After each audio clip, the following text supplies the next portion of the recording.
Good morning, everyone. Good morning. Choice.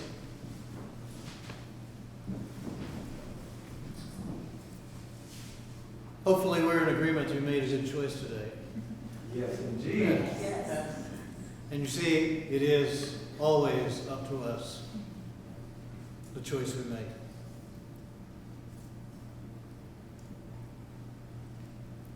To really be able to have that fully fill your awareness, you have to go through a lot of different things of letting go and taking hold.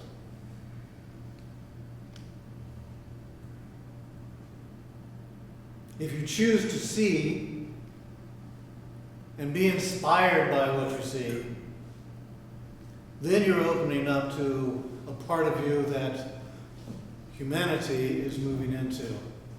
And that's becoming the creator you are. It really isn't so much what happens to us that determines how much we enjoy life, but rather our reactions to what happens. To be able to, in the moment, live that requires a lot of presence. Because our tendency up to now is to simply react to life unconsciously. And when we do that, we find ourselves engaging in a lot of repetitive behavior. After all, it's their fault why things are the way they are. We know that, right? Even though we voted for them, it's still their fault. No matter who they are, if you're operating under that awareness, then you see them as reasons for your unhappiness. And it's so easy, it's almost like a given to blame them.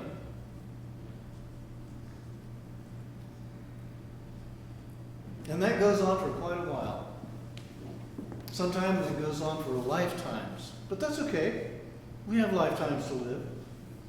Eventually we get to the place in some flow to start realizing,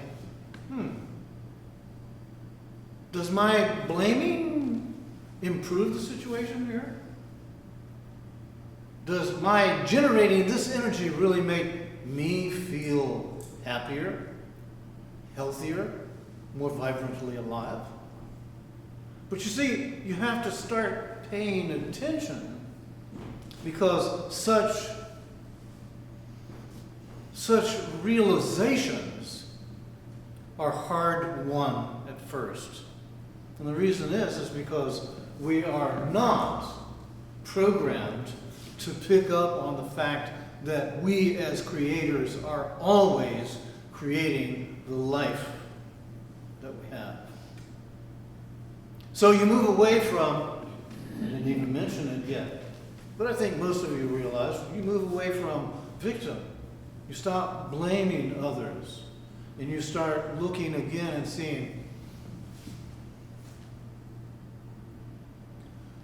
the awareness that I once had that seemed to fit so well isn't matching with things that are coming to my attention now. Now I'm starting to see things a little differently, and as I do, it's causing me to shift my perceptions of life. And as I continue to follow this inner lead that's prompting me, I find that I begin to see life differently, and consequently, I am not as inclined to judge and to blame as I once was. We have examples in life that help us to see.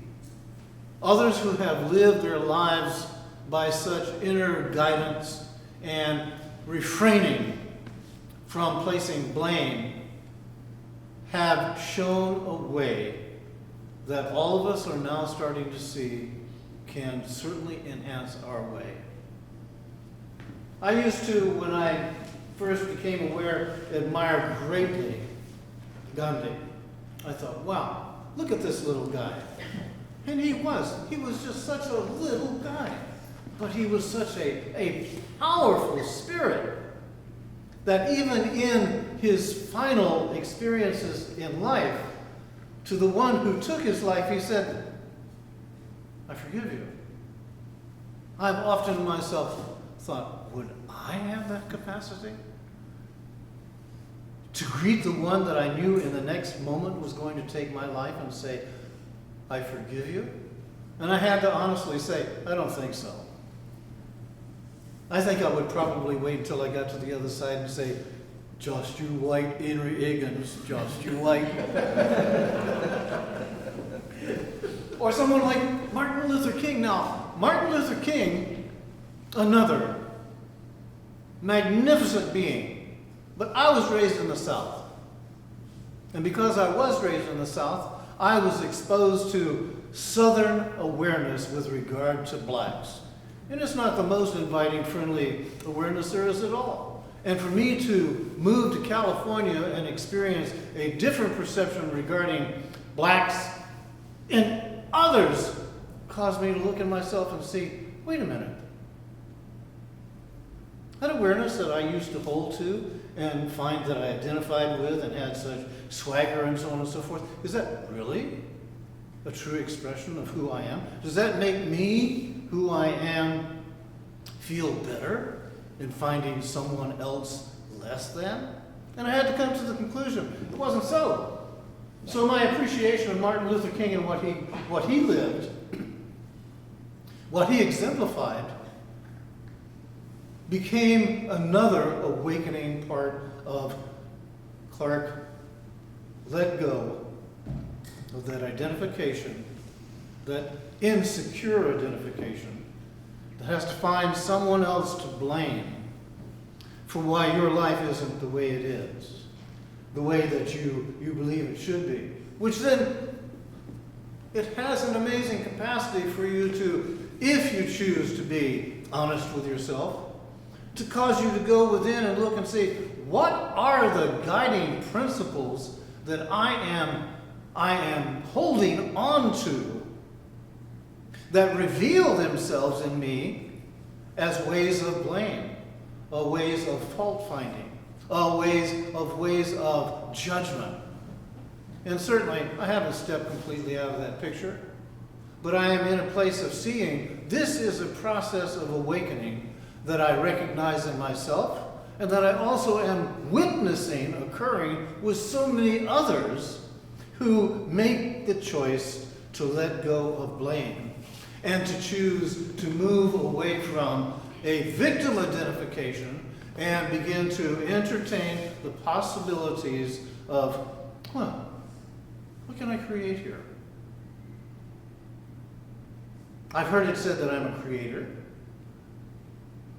What can I discover in myself so far as my creative abilities? And in the process, you see, I have been using my creative abilities to create a very limited, repeating experience that I no longer find serves me well. And so I begin to let go of it, and I begin to open up and see, all right, who is this in me who wants me to awaken so that I can create a life filled with joy and meaning? Awakening.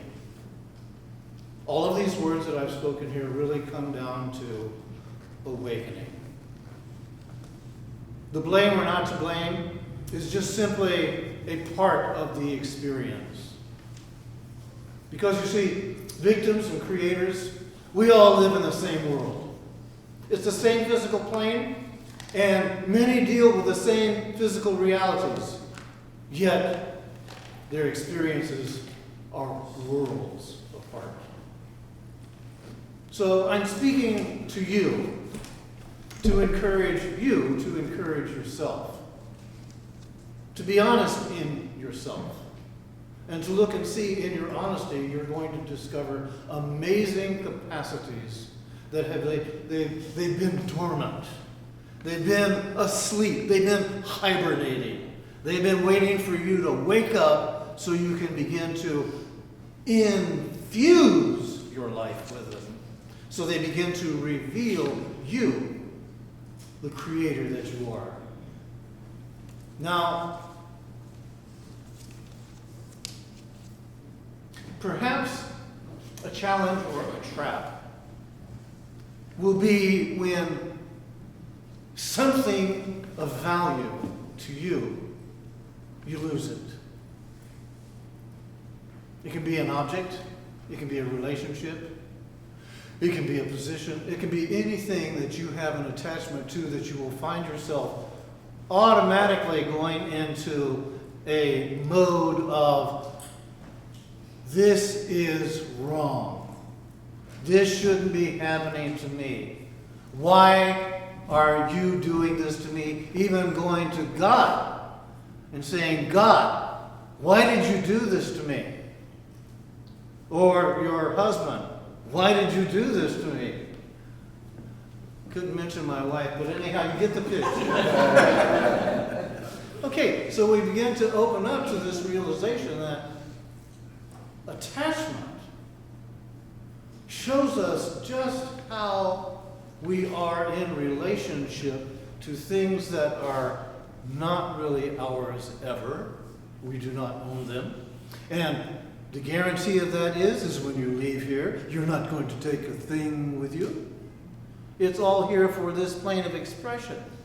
It's all here for us to share and to learn and to grow by. To use them, but to realize if they come, and if they go, they go. So,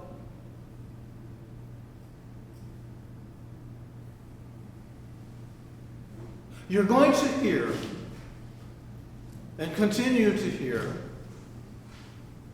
messages from life in the variety of ways that it will speak to you. Encouragement for you to continue in your awakening.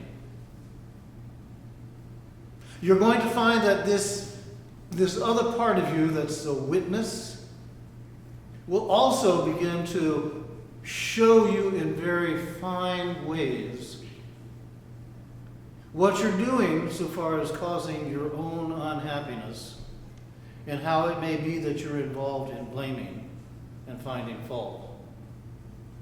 It will then require of you to take that message and see how it matches up with what you truly want to experience so far as your life of happiness and fulfillment. It may not come right now. As a matter of fact, you may be hearing this part of the message and saying, this isn't for me. But that's just simply a current level of awareness that you may be identifying with. Don't think that that's permanent, because it isn't. The only thing that's permanent here is the invisible you. And the invisible you is the one who is stimulating you in your awakening. So I thank you very much for your attention, and with the intended desire that it be something that we are able to look to each other and to recognize, there am I, and in whatever stage of awakening. I salute you, and I thank you for showing me that I can better see. We are all in this together. Thank you.